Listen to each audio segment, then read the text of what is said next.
ಪಾದಗಳಿಗೆ ಪ್ರಣಾಮಗಳು.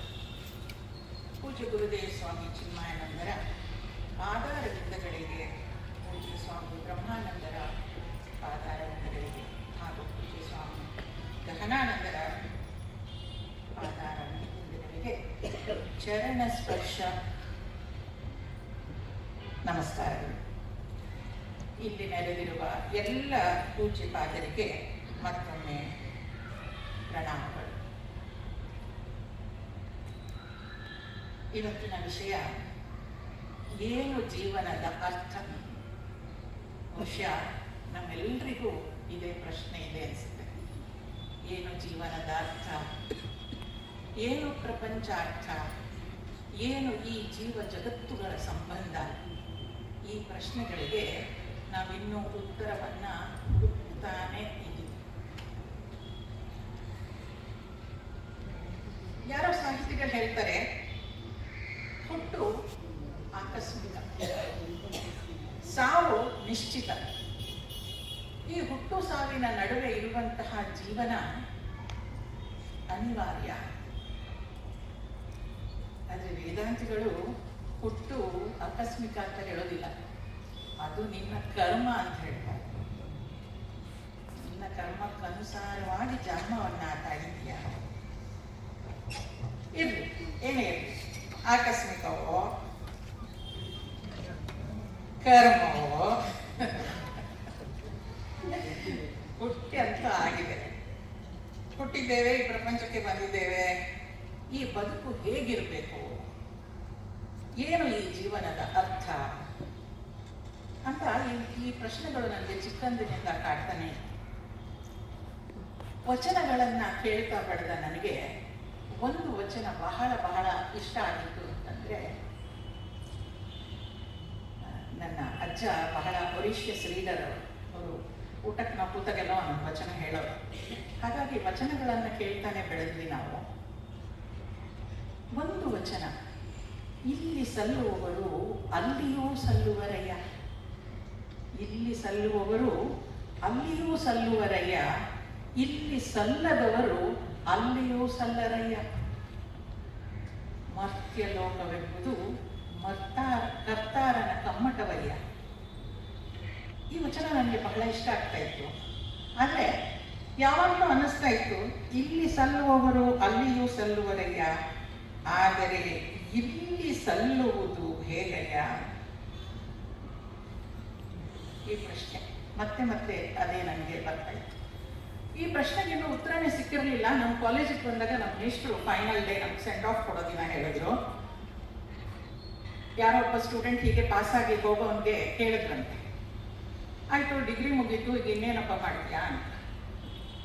ಸರಿ, post graduation ಮಾಡ್ತೀನಿ, ಆಮೇಲೆ PhD ಮಾಡ್ತೀನಿ, ಆಮೇಲೆ ಕೆಲ್ಸಕ್ಕೆ ಸೇರ್ಕೋತೀನಿ, ಆಮೇಲೆ ಮದುವೆ ಮಾಡ್ತೀನಿ, ಆಮೇಲೆ ತೆಗಿರಿ ಸರ್, ಅಷ್ಟು ಗೊತ್ತಿಲ್ವ ನಿಮಗೆ, ಮಕ್ಕಳು, ಆಮೇಲೆ ಆ ಮಕ್ಕಳನ್ನೆಲ್ಲ ಬೆಳೆಸಿ ಅವ್ರನ್ನೆಲ್ಲ ಚಂದದಲ್ಲಿ ಓದಿಸಿ ಅವರಿಗೆಲ್ಲ ವಿದ್ಯಾಭ್ಯಾಸ ಮಾಡಿಸಿ ಅವ್ರಿಗೆ ಕೆಲಸ ಕೊಡಿಸಿ ಮತ್ತೆ ಅವ್ರಿಗೆ ಮದುವೆ ಮಾಡಿ ಅವ್ರಿಗೆ ಮಕ್ಕಳಾದ್ಮೇಲೆ ಅವರನ್ನೆಲ್ಲ ಬೆಳೆಸಿ ಆಮೇಲೆ ತೆಗ್ರಿ ಸರ್, ಇನ್ನು ಎಷ್ಟು ವರ್ಷ ಬದುಕಿರ್ತಾರೆ, ಸತ್ತೋಗಲ್ವ ನಾನು ಅಂತ. ಮೇಷ್ಟ್ರು ಇಷ್ಟೆಲ್ಲ ಹೇಳಿದ್ಮೇಲೆ ಹೇಳಿದ್ರು, ಇಷ್ಟೇ ಜೀವನ ಆಗಬಾರ್ದು ಅಂತ, ಇಷ್ಟೇ ನಿಮ್ಮ ಜೀವನ ಆಗಬಾರ್ದು. ಅದ್ರ ಜೊತೆಗೆ ಇನ್ನೊಂದು ಮಾತು ಹೇಳಿದ್ರು, ಸ್ವಾಮೀಜಿಯವರು ಕೂಡ ನೆನ್ನೆ ಹೇಳ್ತಾ ಇದ್ರು, ದಾಸರು ಹೇಳಿದ್ರು, ಮಾನವ ಜನ್ಮ ದೊಡ್ಡದು, ಅದನ್ನ ಹಾಳು ಮಾಡಕೊಳ್ಳಬೇಡಿರೋರು ಜಪಗಳಿಲ್ಲ ಅಂತ. ಇಷ್ಟೆಲ್ಲ ಪ್ರಶ್ನೆಗಳು ತಲೆಯಲ್ಲಿ ಮತ್ತಷ್ಟು ಇವೆ. ಆ ಪ್ರಶ್ನೆಗಳೆಲ್ಲ ತಲೆಯಲ್ಲಿ ಇರುವಾಗ ನನಗೆ ಭಗವಂತ ತೋರಿಸಿದ ದಾರಿ ಚಿನ್ಮಯ ಮಿಷನ್, ಭಗವದ್ಗೀತೆ. ಚಿನ್ಮಯ ಮಿಷನ್ನಿನ ಎಲ್ಲ ಗುರುಗಳ ಮಾರ್ಗದರ್ಶನದಿಂದ ಅಲ್ಪ ಸ್ವಲ್ಪ ನಾನು ಅರ್ಥ ಮಾಡಿಕೊಂಡಿದ್ದು ಏನು ಅಂತ ಹೇಳಿದ್ರೆ, ಈ ಪ್ರಪಂಚದಲ್ಲಿ ಹುಟ್ಟಿದ್ದೇವೆ. ಜೀವನ ಅನ್ನೋದು ಸುಖ ದುಃಖಗಳ ಮಿಶ್ರಣ. ಬರೀ ಸುಖವನ್ನೇ ಅನುಭವಿಸ್ತೀವಿ ಅಂತ ಆಗಿದ್ರೆ ಸ್ವರ್ಗದಲ್ಲಿ ಇರ್ತಾ ಇದ್ವಿ. ಬರೀ ದುಃಖವನ್ನೇ ಅನುಭವಿಸ್ತಿದ್ವಿ ಅನ್ನೋದಾಗಿದ್ರೆ ನರಕದಲ್ಲಿ ಇರ್ತಾ ಇದ್ವಿ. ಆದರೆ ಈ ಭೂಲೋಕದಲ್ಲಿ ಜನ್ಮ ತಾಳಿದ್ದೀವಿ ಅಂತಂದರೆ ಅದು ಸುಖ ದುಃಖಗಳ ಮಿಶ್ರಣ ಮಾತ್ರ. ಎಲ್ಲರ ಜೀವನವು ಸಂತೋಷ ಆಯ್ತು ಅಂದರೆ ಯಾರು 100% ಖುಷಿಯಾಗಿರ್ಲಿಕ್ಕೆ ಸಾಧ್ಯ ಇಲ್ಲ. ಪರ್ಸೆಂಟೇಜ್ ಬೇರೆ ಬೇರೆ ಇರ್ಬೋದು. ಭೂಮಿಯಲ್ಲಿ ಹುಟ್ಟಿದ್ದೇವೆ, ಸುಖ ದುಃಖಗಳ ಮಿಶ್ರಣ. ಹಾಗಾದ್ರೆ ಸಾಧನೆಗೂ ಅವಕಾಶ ಇರೋದು ಇಲ್ಲೇ ಅನ್ನೋ ಒಂದು ಮಾತು ಹೇಳಿದೆ. ಪುಣ್ಯ ಫಲವನ್ನ ಸ್ವರ್ಗದಲ್ಲಿ ಅನುಭವಿಸ್ತೀವಿ, ಪಾಪ ಫಲವನ್ನ ನರಕದಲ್ಲಿ ಅನುಭವಿಸ್ತೀವಿ. ಸಾಧನೆಗೆ ಅವಕಾಶ ಇರೋದು ಇಲ್ಲಿ ಮಾತ್ರ ಅಂತ. ಏನು ಜೀವನದ ಗುರಿ? ಜೀವನದ ಗುರಿ ಆತ್ಮ ಸಾಕ್ಷಾತ್ಕಾರ ಅಂತ ಎಲ್ಲರಿಗೂ ಗೊತ್ತಿದೆ. ಇನ್ಫೈನೈಟ್ ಎಟರ್ನಲ್ ಹ್ಯಾಪಿನೆಸ್ ಅಂತ. ಜೀವನದಲ್ಲಿನ ಗುರಿಗಳು ಬೇರೆ ಬೇರೆ ಇದ್ದಿರ್ಬೋದು, ಆದರೆ ಜೀವನದ ಗುರಿ ಎಲ್ಲರಿಗೂ ಒಂದೇ ಇರೋದು, ಆತ್ಮ ಸಾಕ್ಷಾತ್ಕಾರ. ಇಷ್ಟು ಸ್ಪಷ್ಟತೆ ಸಿಕ್ಕ ಮೇಲೆ ಸಾಧನೆ ಮಾಡಲಿಕ್ಕೆ ಒಂದು ಹಿಡಿತ ಸಿಕ್ಕಾಗಾಯಿತು. ಹಾಗಾದ್ರೆ ನಾನು ಈಗಿರುವ ಸ್ಥಿತಿಗಿಂತ ಹೇಗೆ ನನ್ನನ್ನು ನಾನು ಉತ್ತಮಗೊಳಿಸ್ಕೊಳ್ಬೇಕು ಅಂತ ಹೇಳಿದಾಗ ಒಂದು ಶ್ಲೋಕ ಭಗವದ್ಗೀತೆಯಲ್ಲಿ ಹೇಳಿರೋದು, ಉದ್ಧರೇದಾತ್ಮನಾತ್ಮಾನಂ ನಾತ್ಮಾನಂ ಅವಸಾದಯೇ ಆತ್ಮೈವ ಹ್ಯಾತ್ಮನೋ ಬಂಧು ಆತ್ಮೈವ ರಿಪುರಾತ್ಮನಃ. ಎಷ್ಟು ಸಲ ಆತ್ಮ ಬರುತ್ತಿಲ್ಲಿ? ಎಣಿಸ್ತಿಲ್ಲ, ಇನ್ನೊಂದ್ಸಲ ಹೇಳ್ತೀನಿ, ಎಣಿಸ್ಕೊಳ್ಳಿ. ಉದ್ಧರೇದಾತ್ಮನಾತ್ಮಾನಂ ನಾತ್ಮಾನಂ ಅವಸಾದಯೇ ಆತ್ಮೈವ ಹ್ಯಾತ್ಮನೋ ಬಂಧು ಆತ್ಮೈವ ರಿಪುರಾತ್ಮನಃ. 7 ಸಲ. ಹಾಗಾದ್ರೆ ಏನು? ಭಗವಂತ ಶರೀರವನ್ನು ಆತ್ಮ ಅಂತ ಕರೆದ, ಮನಸ್ಸನ್ನು ಆತ್ಮ ಅಂತ ಕರೆದ, ಬುದ್ಧಿಯನ್ನು ಆತ್ಮ ಅಂತ ಕರೆದ, ಎಲ್ಲವನ್ನು ಆತ್ಮ ಅಂತ ಹೇಳಿ ನಿನ್ನನ್ನು ನೀನು ಉದ್ಧಾರ ಮಾಡ್ಕೊ ಅಂತ ಹೇಳಿದ.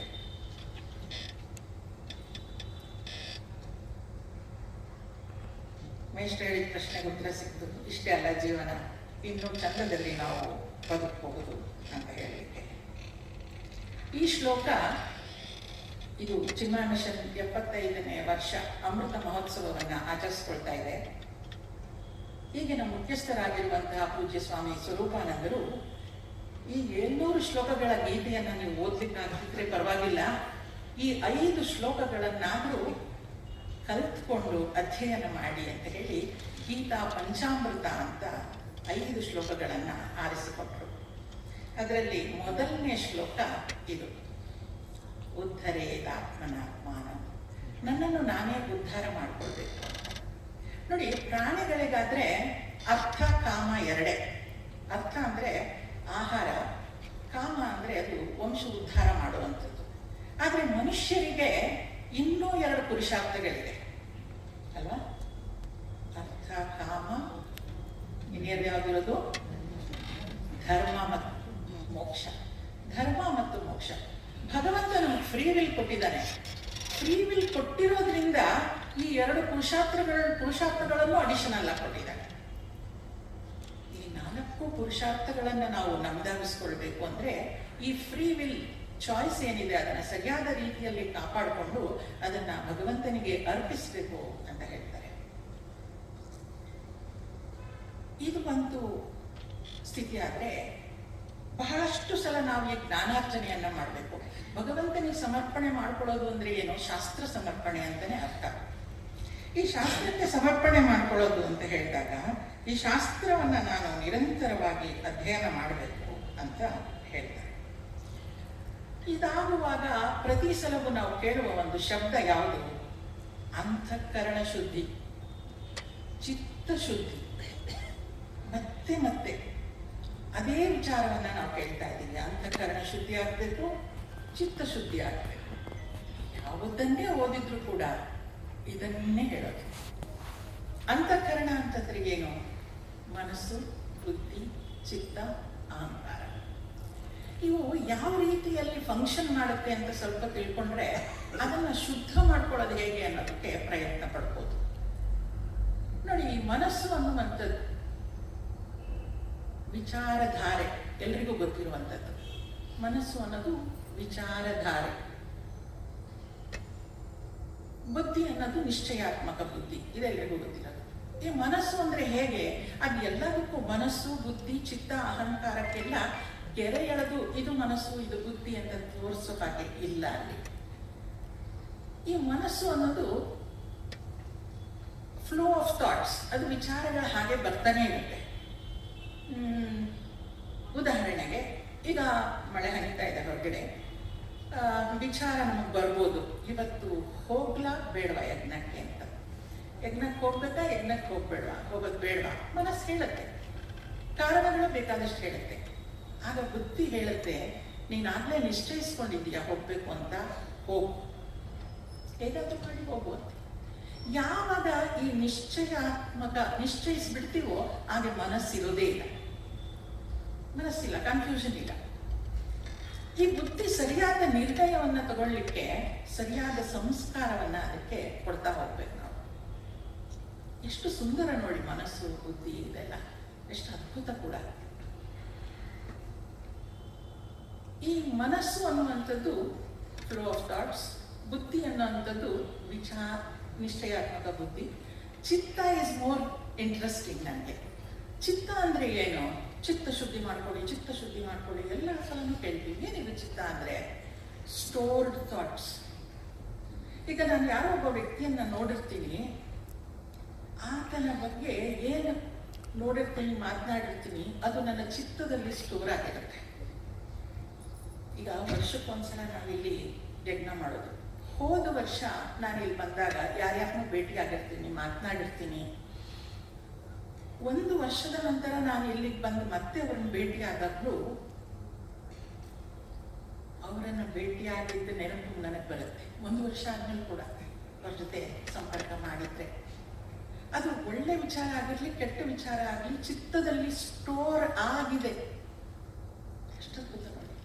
ಈ ಕ್ಷಣ ನಾನು ಆ ವ್ಯಕ್ತಿಯನ್ನ ನೋಡಿದಾಗ ಆ ಮನಸ್ಸು, ಬುದ್ಧಿ ಚಿತ್ತಕ್ಕೆ ರೆಫರ್ ಮಾಡಿ within fraction of A second ಹೇಳುತ್ತೆ, ನೀನು ಹೋದ್ಸಲ ಬಂದಾಗ ಇವರನ್ನು ಭೇಟಿಯಾಗಿದ್ದೆ, ಅವಾಗ ಅವ್ರು ನಿನ್ನ ಜೊತೆ ಈ ತರ ಮಾತನಾಡಿದ್ರು ಅಂತ.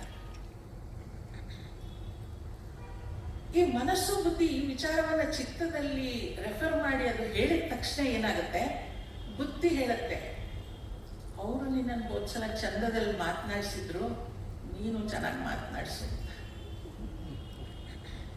ಒಂದು ಪಕ್ಷ ಏನಾದ್ರೂ ಜಗಳ ಆಡಿದ್ದು ರೆಜಿಸ್ಟರ್ ಆಗಿತ್ತು, ಬುದ್ಧಿ ಹೇಳುತ್ತೆ, ಹೋದ್ಸಲ ನೀನು ಹೀಗೆ ಮಾಡಿದ್ರು, ತಿರಸ್ಕೋಸ ಹೇಳು. ಅದೇ ಅಲ್ಲೇ ಸಾಧನೆ ಬೇಕಾಗಿರೋದು. ಚಿತ್ತ ಶುದ್ಧಿ ಮಾಡ್ಕೊಳ್ಳೋದು ಅಂದ್ರೆ ಆ ಬುದ್ಧಿ ಆ ರೀತಿಯಾಗಿ ಮಾಡಬಾರ್ದು ಅಲ್ವಾ? ಅದಕ್ಕೆ ಸರಿಯಾದ ಸಂಸ್ಕಾರ ಕೊಟ್ಟಿದ್ರೆ ಅದು ನಡೆದು ಹೋದ ಘಟನೆ, ಲೆಟ್ ಗೋ ದ್ಯಾಟ್. ಈಗ ನೀನು ನಿನ್ನ ವ್ಯಕ್ತಿತ್ವಕ್ಕೆ ತಕ್ಕನಾಗಿ ನೀನು ಸಂಪರ್ಕ ಮಾಡು, ನೀನು ಚಂದದಲ್ಲಿ ಇರು ಅಂತ ಬುದ್ಧಿ ಹೇಳಬೇಕು. ಆತ್ಮೀಯರು ಯೋಚನೆ ಮಾಡಿ ನೋಡಿ, ಚಿತ್ತದಲ್ಲಿ ಎಷ್ಟು ನಾವು ನೋಡಿದ್ರೆ ಕೆಟ್ಟ ವಿಚಾರಗಳ ತುಂಬಿಕೊಂಡಿರೋದು. 20 ವರ್ಷದ ಸ್ನೇಹ ಇರುತ್ತೆ, ಯಾವುದೋ ಒಂದು ಮಾತಿಗೆ ಸ್ನೇಹ ಹೊರಟೋಗುತ್ತೆ. ಸಿಂಪಲ್ ಫೋನ್ ಅಟೆಂಡ್ ಮಾಡಲಿಲ್ಲ, 20 ವರ್ಷದ ಸ್ನೇಹವನ್ನ ಈಗ ಒಂದು ಮಾತು ನಮಗೆ ಮರೆಸ್ಬಿಡುತ್ತೆ ಅಂದ್ರೆ ಅದು ಚಿತ್ತದಲ್ಲಿ ಸ್ಟೋರ್ ಆಗಿರುತ್ತೆ. ಅದು ಯಾಕೋ ಗೊತ್ತಿಲ್ಲ, ಯಾವಾಗಲೂ ಆ ಚಿತ್ತದಲ್ಲಿ ಸ್ಟೋರ್ ಆಗೋದು ಇಂಥ ವಿಚಾರಗಳೇ. ಊರಿಗೆ ಹೋಗಿ ಬರ್ತೀವಿ, ಎಲ್ಲ ಒಂದ್ ಕಡೆ ಟೈರ್ ಪಂಚರ್ ಆಗುತ್ತೆ. 10 ದಿನಗಳ ಸುಂದರ ಪ್ರವಾಸ, ಒಂದು ದಿನ ಟೈರ್ ಪಂಚರ್ ಆಗಿದ್ದು ಮನಸ್ಸಿಗೆ ಕೂತ್ಕೊಂಡಿರುತ್ತೆ. ಹೇಗಾಯ್ತು ಟೂರು? ಎಲ್ಲ ಚೆನ್ನಾಗಾಯ್ತು. ಆದ್ರೆ ಈ ಚಿತ್ತ ಶುದ್ಧಿ ಮಾಡ್ಕೊಳ್ಳೋದು ಅಂದ್ರೆ ಏನು ನೋಡಿ, ಯಾರೋ ಹೇಳ್ತಾರೆ, ಜೋಕ್ 2 ಸಲ ಹೇಳಿ 3 ಸಲ ಹೇಳಿ ನಗ್ತಾರೆ, 4ನೇ ಸಲ ಅದೇ ಜೋಕ್ ಹೇಳಿ ಗೊತ್ತಿದೆ ಬಿಡು ಅಂತಾರೆ. ಅದೇ ದುಃಖದ ವಿಚಾರ ಹೇಳಿ 4ನೇ ಸಲ ಇನ್ನೂ ಆಳವಾಗಿ ಅವರು ಇವರು ಮಾತಾಡಿದ್ದೆಲ್ಲ ಕೇಳಿಸಿರುತ್ತಲ್ಲ, ಇನ್ನು ಬಣ್ಣವಾಗಿ ಹೇಳ್ಕೊಂಡು ದುಃಖ ಪಡ್ಲಿಕ್ಕಾಗುತ್ತೆ. ಈಗ ಈ ಚಿತ್ತ ಶುದ್ಧಿಯನ್ನ ಮಾಡ್ಕೊಳ್ಳೋದು, ನಾವು ಅಭ್ಯಾಸ ಮಾಡ್ಕೊಳ್ಳೋದು ಹೇಗೆ? ಈಗಂತೂ ಗೀತ ಕೇಳಿದೀವಿ, ಗೊತ್ತಿದೆ ನಮ್ಗೆ ಚಿತ್ತವನ್ನು ಶುದ್ಧವಾಗಿ ಇಟ್ಕೊಳ್ಬೇಕು ಅಂತ. ಹೌದು, ಆ ಚಿತ್ತ ಏನು ಉಳಿಸ್ಕೊಳ್ಳದೆ ನೋಡ್ತೀವಿ. ಭಟ್ಟರ್ಜಿಯವರು ಹೇಳ್ತಿದ್ರು, ನಮ್ಮ BSNL ಅಲ್ಲಿ ಕೆಲಸ ಮಾಡ್ತಿದ್ದೆ ಅಂತ. ಅಲ್ಲಿ ಒಂದಿನ ಆಫೀಸಿಗೆ ಹೋದಾಗ ನನ್ನ ಕಲೀಗೊಬ್ಬ ಕೇಳ್ದ,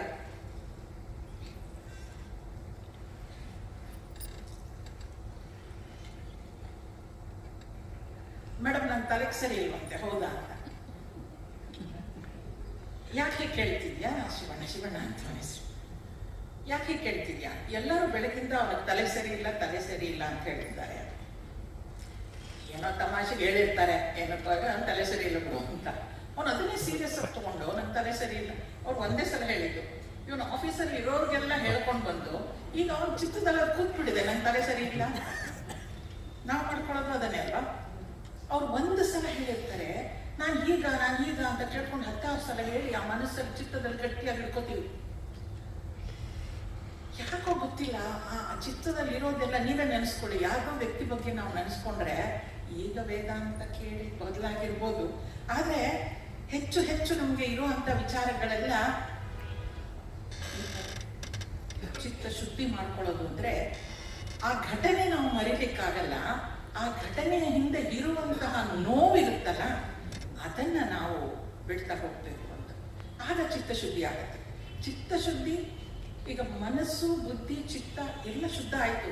ಮನಸ್ಸಿಗೆ ಏನೋ ಒಳ್ಳೆಯ ವಿಚಾರಗಳನ್ನೇ ಕೊಡ್ತಾ ಇದ್ದೀನಿ. There is no confusion. ಬಹುಶಃ ರಮಣ ಮಹರ್ಷಿಗಳು ಅದನ್ನೇ ನಾಶ ಅಂತ ಹೇಳ್ತಾರೋ ಏನೋ. ಈಗ ನೋಡಿ, ಎಲ್ಲರೂ ವೆಜಿಟೇರಿಯನ್ಸ್ ಆಗಿದ್ರೆ ಒಂದು ನಾನ್ ವೆಜಿಟೇರಿಯನ್ ಹೋಟೆಲ್ಗೆ ಹೋದ್ರೆ ಅಲ್ಲಿ ಕನ್ಫ್ಯೂಷನ್ ಏನಿರಲ್ಲ, ನಾನು ತಿನ್ಬಾರ್ದ ಅಂತ. ಬುದ್ಧಿ ಹೇಳುತ್ತೆ, ನಿಮಗೆಲ್ಲ ಜಾಗ ನಡಿ ಹೋಗೋಣ ಅಂತ. ದರ್ ಇಸ್ ನೋ ಮೈಂಡ್ ಇದೆ.